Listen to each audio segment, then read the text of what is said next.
Las luces brillaban sobre la mesa, los platos humeaban con aromas navideños, y de repente, entre risas falsas y miradas cargadas de desprecio, escuché la frase que me partió en dos. No eres más nuestro padre, eres un estorbo para nuestras vidas. El murmullo de la familia se detuvo. El tintinear de las copas quedó suspendido en el aire. Y yo, Ernesto, un hombre que había trabajado toda su vida para que mis hijos no pasaran hambre, descubrí esa noche que mi mayor sacrificio había sido enterrado bajo su ambición. Me desheredaron emocionalmente en la cena de Navidad, como si mi existencia no tuviera valor, como si toda mi entrega hubiese sido una carga para ellos.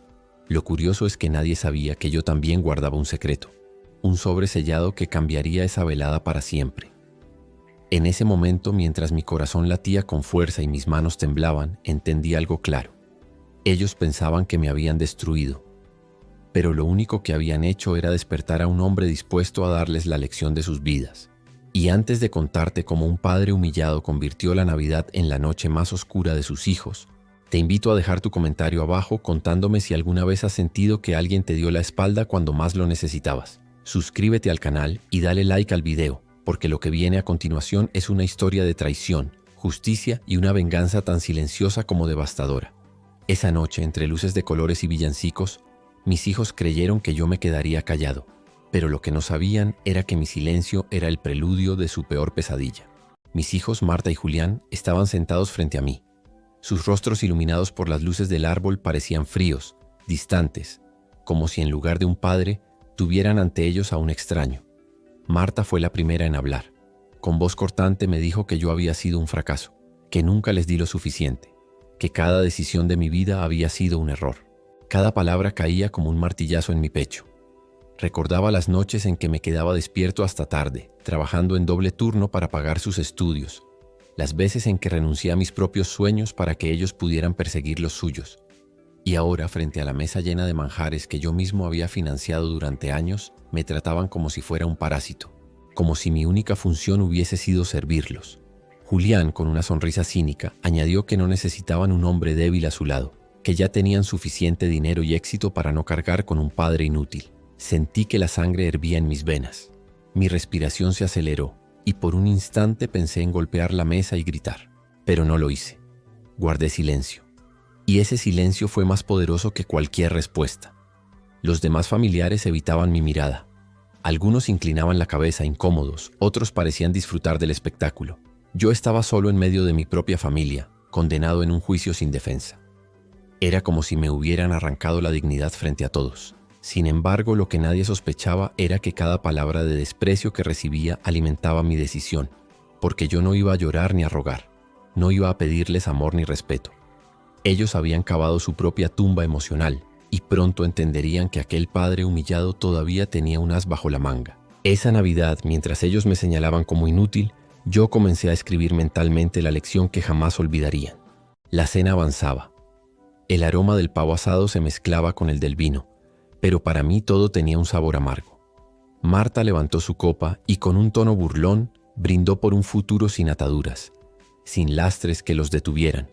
Algunos rieron, otros chocaron sus copas fingiendo que no entendían la indirecta, pero todos sabían que hablaba de mí. Julián, envalentonado por las risas, se inclinó hacia su hermana y dijo lo suficientemente alto para que todos lo escucharan, que era irónico cómo alguien que nunca logró nada en su vida pretendiera sentarse en la mesa como igual. Sentí un nudo en la garganta, no de dolor, sino de rabia contenida.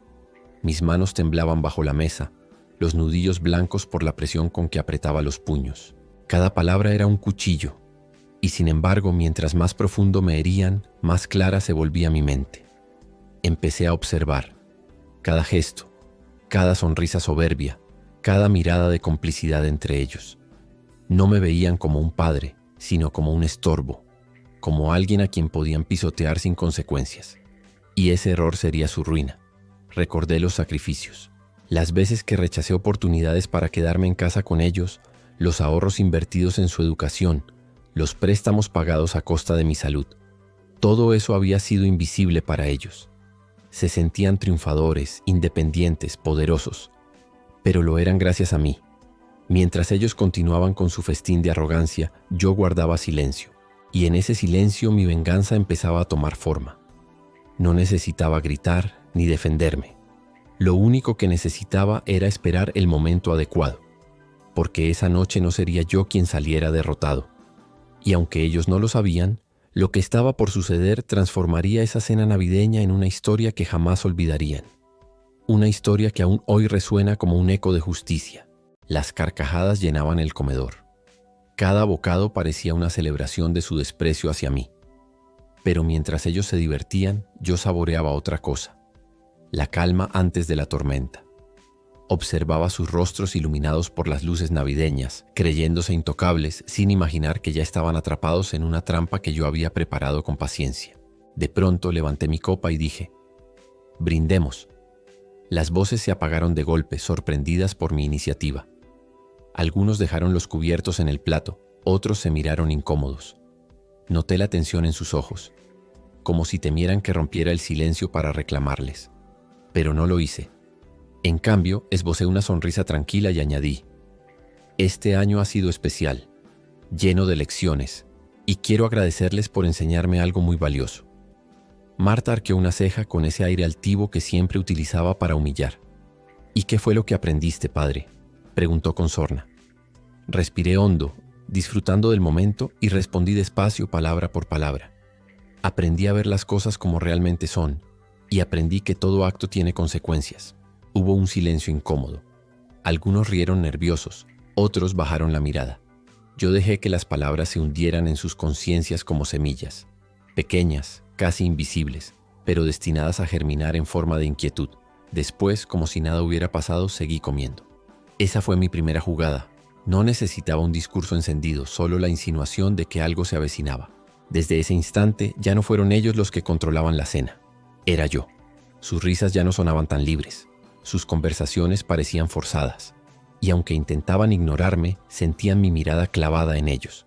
No sabían que en mi maletín, guardado discretamente en el armario del pasillo, esperaba el verdadero golpe. Uno tan devastador que cambiaría para siempre la forma en que me mirarían. La cuenta regresiva había comenzado, y cada minuto que pasaba me acercaba más al momento en que el silencio se transformaría en estruendo. El murmullo de la cena continuaba, pero ya nada era igual. Yo podía sentir cómo cada mirada evitaba la mía, cómo la incomodidad se colaba entre las risas forzadas y las copas de vino. Era hora de mover la siguiente pieza en este ajedrez. Me levanté con calma, tomé mi maletín del pasillo y lo coloqué sobre la mesa. El golpe seco del cuero al apoyarse hizo que varios se estremecieran. Marta dejó caer el tenedor. Su esposo tragó saliva, y los nietos me observaban con una mezcla de miedo y curiosidad. Abrí el maletín despacio sin decir una palabra. El crujido del cierre metálico sonó más fuerte que todas las voces en la sala. Dentro había varios sobres perfectamente sellados. El silencio se volvió insoportable, hasta que alguien no aguantó más. «¿Qué es eso, papá?», preguntó Carlos, con un tono nervioso que intentaba disimular con una sonrisa. Yo levanté la vista, sostuve su mirada unos segundos y respondí: «Es mi regalo de Navidad para cada uno de ustedes». La tensión se hizo espesa. Nadie se atrevía a tocar nada. Yo tomé un sobre, lo acaricié entre mis dedos y lo dejé frente a Marta. Ella lo miró como si estuviera frente a un objeto peligroso. «¿Un regalo?», repitió con burla, aunque su voz temblaba ligeramente. «Sí», continué con voz serena, «pero no es un regalo cualquiera. Es un recordatorio de lo que ustedes decidieron olvidar». El aire se volvió pesado. Nadie respiraba con normalidad. Yo podía ver las gotas de sudor en la frente de mi yerno, los labios apretados de mis hijos, la incomodidad creciente de todos. Pero no abrí el sobre, no todavía. Esa era la clave. Solo dejé que quedara allí como una sombra que nadie podía ignorar. Mientras retomaba mi asiento, dije lentamente: «Esta noche ustedes descubrirán lo que realmente significa la palabra familia». El miedo ya estaba plantado. La semilla del misterio había dado su primer brote, y cada uno de ellos lo sentía crecer en su pecho como una amenaza inevitable.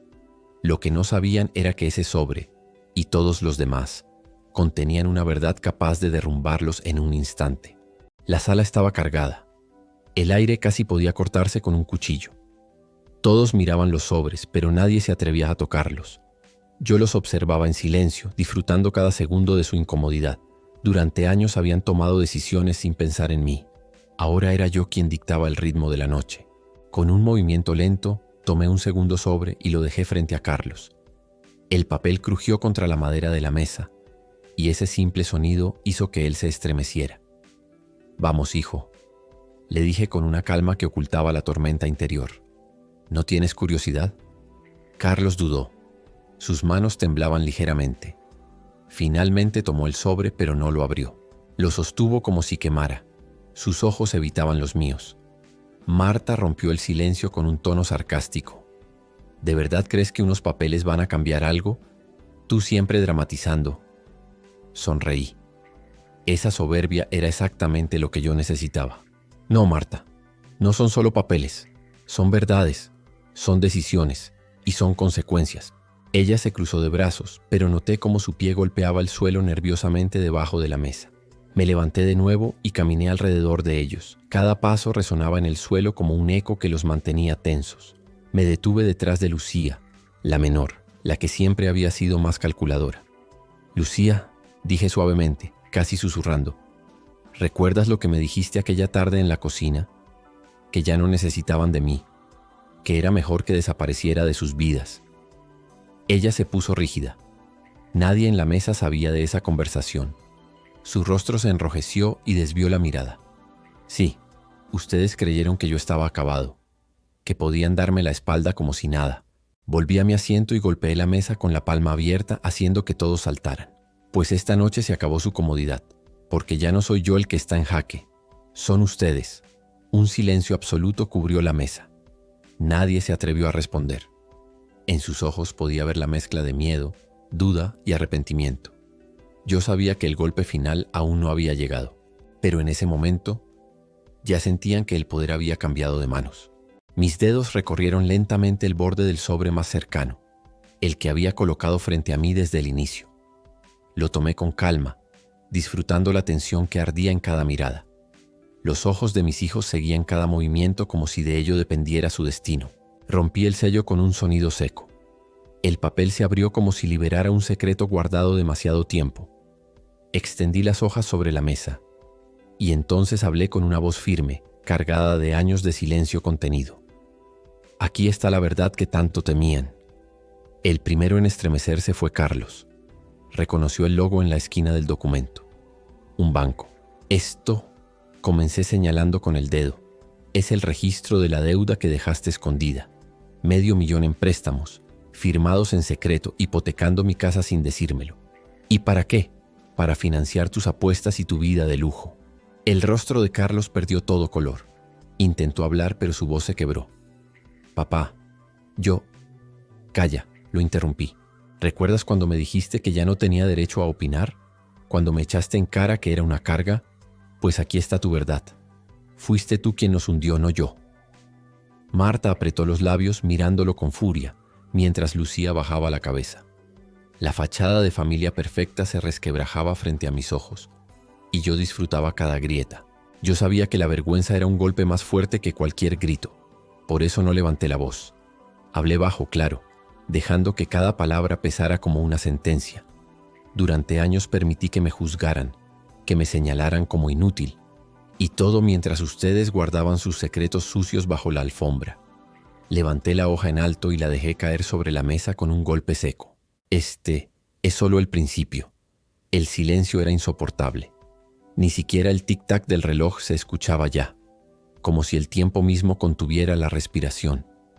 Yo podía sentir su miedo, y era apenas la primera revelación. Aún con el eco del sobre cayendo sobre la mesa, estiré la mano hacia el siguiente. El aire estaba tan denso que podía casi palparse. Marta me miraba con una mezcla de desafío y miedo, como si intentara adivinar qué contenía aquel pliego de papeles que sostenía ahora. Rasgué el sobre con la misma calma cruel, y una sonrisa apenas dibujada se asomó en mi rostro. Deslicé los documentos frente a mí y dejé que mis ojos recorrieran las líneas, saboreando el instante antes de revelar la verdad. «Marta», le dije lentamente, dejando que su nombre flotara en el silencio. «¿Quieres que te recuerde dónde estabas realmente la noche en que juraste estar cuidando a tu madre enferma?». La respiración de Lucía se agitó, y Carlos alzó la cabeza bruscamente. Marta se quedó helada, los labios temblando como si las palabras se le hubieran atascado en la garganta. «Aquí», continué levantando la hoja, Está la reserva de hotel a tu nombre, acompañada de recibos de cenas y un testimonio que confirma tu compañía. No eras la esposa fiel que fingías ser. Mientras yo cargaba con el peso de la casa, tú buscabas compañía en brazos ajenos. El golpe fue brutal. Marta intentó hablar, pero su voz se quebró en un hilo ahogado. No, no es lo que parece. Entonces golpeé la mesa con la palma abierta, haciendo que todos saltaran en sus sillas. Basta, grité con una furia contenida. Durante años me hiciste sentir como el hombre fracasado. Me reprochabas cada centavo, cada decisión, y ahora resulta que todo era una farsa. Tú, la que se atrevía a juzgarme, eras la primera en traicionar lo que juraste proteger. Carlos apartó la mirada, incapaz de sostenerla. Lucía comenzó a llorar en silencio, incapaz de procesar lo que acababa de escuchar. Marta, en cambio, solo se desplomó en su asiento, derrotada, con las manos cubriéndose el rostro. Yo respiraba hondo, pero en mi interior algo se acomodaba. No era rabia, era justicia. La máscara de perfección de Marta se había roto frente a todos, y lo que había debajo no era más que podredumbre. Y lo dije con voz baja, lenta pero afilada como un cuchillo. Esto, Marta, es apenas el segundo paso. El silencio volvió, más pesado que antes. La mesa navideña, que alguna vez fue símbolo de unión, ahora era el escenario de una demolición cuidadosamente planeada. La tensión en la sala era palpable. Todos los ojos fijos en mí buscaban señales de drama, de enojo descontrolado. Pero yo permanecía sereno, como si estuviera leyendo un libro que nadie más podía entender. Con un gesto lento, levanté el último sobre, el que había guardado desde el principio, el que contenía la verdad más dolorosa, la que no se podría negar, la que cambiaría para siempre la percepción de todos. Marta intentó moverse, pero su cuerpo estaba paralizado por la anticipación. Lucía y Carlos se inclinaban hacia adelante, incapaces de despegar la mirada. Abrí el sobre y cuidadosamente dejé que las páginas cayeran sobre la mesa. No era necesario hablar. Los documentos hablaban por sí mismos. Contratos, transferencias bancarias, fotografías, mensajes y pruebas de la negligencia y egoísmo que Marta había acumulado durante años. Cada detalle de su traición estaba allí, evidente y claro. Los niños comenzaron a murmurar, pero yo los detuve con un gesto. Calla y mira bien. Mientras todos leían, Marta se encogía en su silla. No había excusas que pudieran cubrir sus errores. Su máscara de seguridad se había desmoronado. No había lágrimas fingidas que ocultaran su culpabilidad. Cada mentira, cada manipulación, cada desprecio hacia mí y hacia nuestra familia estaba ahora expuesto. Respiré hondo y hablé con calma. No se trata solo de mostrar lo que hiciste mal. Se trata de que comprendan que cada acción tiene consecuencias. Lo que parecía invisible, ahora es imposible de ignorar. El silencio que siguió fue más poderoso que cualquier grito. Nadie discutió, nadie intentó justificarse. La justicia había hablado a través de los hechos. Y mientras Marta bajaba la cabeza derrotada, sentí una paz que no había conocido en años. No era venganza por rencor, era justicia poética. Había construido un cierre que no dependía de gritos, llantos ni amenazas. Había transformado la traición en poder, la humillación en claridad, y la Navidad, que iba a ser una catástrofe emocional, se convirtió en el escenario de su despertar y mi liberación. Los niños, visiblemente afectados, no pudieron evitar comprender la magnitud de lo que había sucedido. Y mientras levantaba la mirada supe que el mensaje era claro. Quien subestima y traiciona termina cayendo frente a la fuerza silenciosa de alguien que nunca olvidó su valor. Mientras Marta se retiraba derrotada y silenciosa, sentí algo que hacía años no experimentaba. Paz. No era satisfacción por humillarla. Era la tranquilidad de haber recuperado mi vida, mi dignidad y mi poder. Cada lágrima que no derramé, cada palabra que no grité, se convirtió en fuerza silenciosa. Había demostrado que la verdadera venganza no necesita ruido ni dramatismo. Es la transformación de uno mismo en alguien que ya no puede ser ignorado. Me senté solo en la mesa del comedor, todavía rodeado de los documentos que habían revelado toda la verdad. El aire estaba lleno de calma, y por primera vez en mucho tiempo respiré profundo y sin temor.